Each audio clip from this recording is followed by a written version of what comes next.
물건을 사고 후회하지 않으려면 여러분들은 물건을 사고 후회해 본 적이 있나요?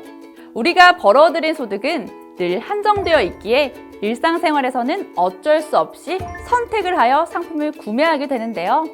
요즘은 디지털 기술의 발달로 간편한 결제와 빠른 배송이 보편화되어 있으며 상품을 구매할 때 유행이나 타인의 시선, 광고 등의 영향이 미치다 보니 종종 충동적인 소비를 한 뒤 후회를 하는 경우가 발생합니다.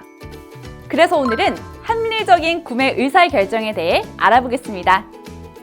첫째, 구매 의사결정에 영향을 미치는 다양한 요인을 이해하고 둘째, 할부, 일시불 등의 지불 방법의 차이에 따른 효과를 비교하며 합리적 구매 의사결정을 이해하고 실행합니다. 소비를 할 때 제한된 소득으로 원하는 재화나 서비스를 모두 구입할 수는 없습니다.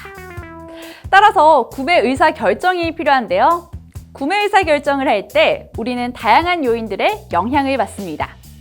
유행, 과시욕구, 과장 광고 등에 이끌려 충동적으로 구매하게 되는 경우들이 생기는데요. 이렇게 구매하면 후회하게 되는 경우가 많습니다. 그럼 합리적 구매 의사결정을 위해 주의해야 할 점은 무엇인지 생각해 볼까요? 후회하지 않은 소비를 위해서는 합리적 구매 의사결정 과정을 알고 따르는 것이 중요합니다. 합리적 구매 의사결정 과정은 총 5개의 단계로 이루어지고 있는데요. 먼저 무엇을 살지 계획하고 다양한 상품에 대한 정보를 탐색하여 평가 기준에 따라 여러 대안들을 비교해서 구매합니다. 구매 후에는 만족도를 평가하여 만족스럽지 못하다면 개선할 방법을 찾아 다음 구매에 반영합니다. 구매할 것을 결정했다면 지불 방법을 선택해야 하는데요. 물건값을 한 번에 지불하는 방법인 일시불과 몇 개월 등으로 나누어 지불하는 할부로 나뉩니다. 각각의 장단점이 있으므로 이를 유의하여 자신에게 맞는 지불 방법을 선택해야 합니다. 상품을 구매할 때 광고는 상품에 대한 정보를 제공하는 역할을 합니다.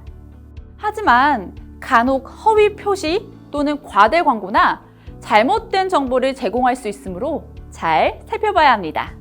다음 사진을 한번 살펴볼까요? 이렇게 잘못된 정보로 구매 결정을 하게 되면 그 구매 의사결정은 합리적일 수 없습니다.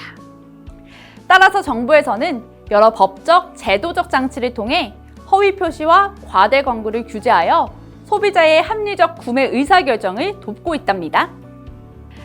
지금까지 합리적 구매 의사결정에 대해 알아봤습니다. 오늘의 학습 내용을 되짚어 볼까요?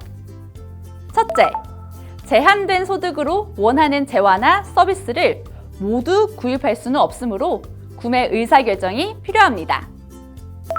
둘째, 상품을 구매할 때에는 유행, 타인의 시선, 광고 등과 같은 다양한 요인이 영향을 미칠 수 있습니다. 셋째, 합리적 구매 의사결정을 위해서는 문제인식, 정보 탐색, 대안평가, 대안선택, 구매 후 평가 등의 절차를 거치는 것이 바람직합니다.